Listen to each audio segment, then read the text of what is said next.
Bonjour à tous et à toutes et bienvenue dans cette nouvelle vidéo. On va voir comment réaliser une voiture télécommandée par une application Android. Alors l'objectif de ce projet, c'est comprendre comment contrôler un robot à moteur à partir d'un ordinateur ou des applications exécutant le système ROS. Tout simplement, le système ROS est un système d'exploitation du robot.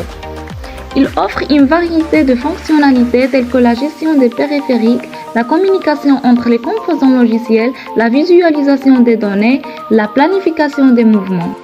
Pour réaliser notre projet, nous aurons besoin comme matériel nécessaire une carte Arduino Uno, un driver moteur L298N permettant de contrôler la vitesse et la direction des moteurs à courant continu en même temps, et ainsi un kit robot de 4 roues qui comprend un châssis, des moteurs, des roues et une batterie. Et on a utilisé un module Bluetooth permettant l'échange bidirectionnel de données à courte distance en utilisant des ondes radio ultra haute fréquence sur la bande de fréquence de 2,4 GHz et un capteur ultrason qui utilise les ultrasons pour déterminer la distance d'un objet.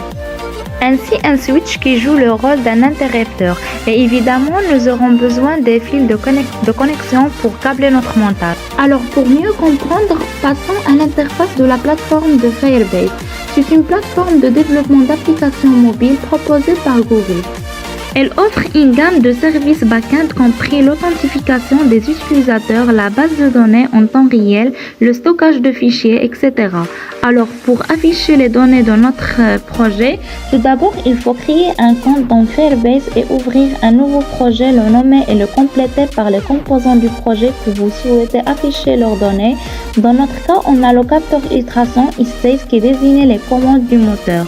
Passons maintenant au MIT App Inventor qui peut être utilisé pour créer des applications mobiles qui se connectent à Firebase pour récupérer et afficher les données en temps réel.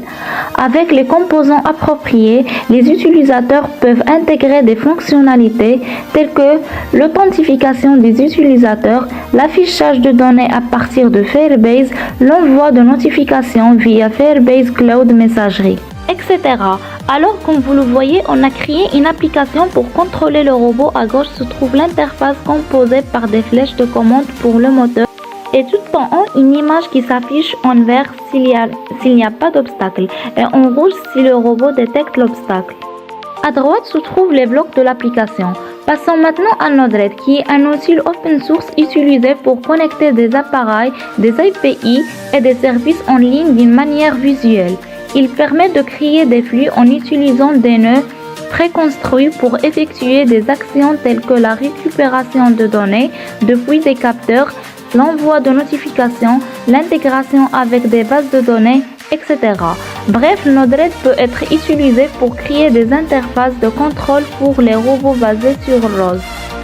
Maintenant, passons à notre machine virtuelle, dont on va passer plusieurs commandes. Tout d'abord, on fait démarrer ROS et Node-RED, ensuite une commande pour recevoir les données du cloud, puis une autre commande pour enregistrer les données dans un fichier texte, puis une commande pour faire la liaison avec le Bluetooth et une commande pour publier les données.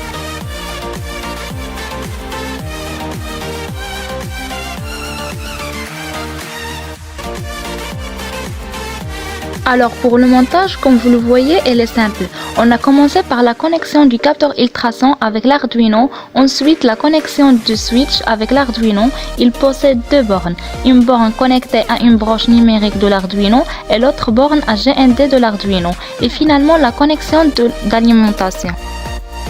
Après, on a fait une connexion d'alimentation et finalement, on a fait une connexion rapide entre la carte Arduino et un module Bluetooth. Il possède trois bornes, une broche RX de réception, une broche TX de transmission et une broche de GND, c'est-à-dire la masse. Et on a fait une connexion entre les trois broches avec la carte Arduino. Passons au programme. Tout d'abord, on commence par la déclaration des bibliothèques ROS nécessaires. Ensuite, on déclare les broches pour contrôler les moteurs et la vitesse. Démarre est une variable utilisée pour indiquer si le système en marche ou non. Puis, on définit les bornes pour le capteur à ultrason et initialise ROS. La fonction de rappel callback est une fonction pour traiter les messages reçus. Elle reçoit un message d'état statut à partir du sujet topic état, comme on traite les différentes commandes de mouvement en fonction de l'état reçu.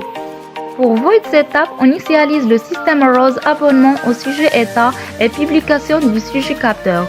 Et pour Void Loop et une boucle principale au ROS est mise à jour et les données du capteur à ultrasons sont récupérées et publiées. Et finalement, on trouve les fonctions pour contrôler les mouvements du robot.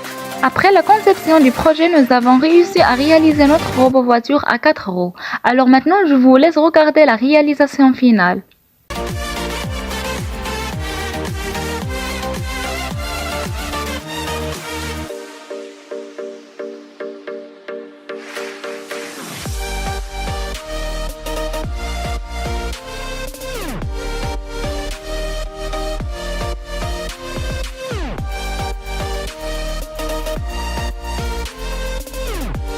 N'hésitez pas à me poser des questions si vous avez besoin de plus d'informations ou si quelque chose n'est pas clair pour vous, je suis là pour vous aider à comprendre.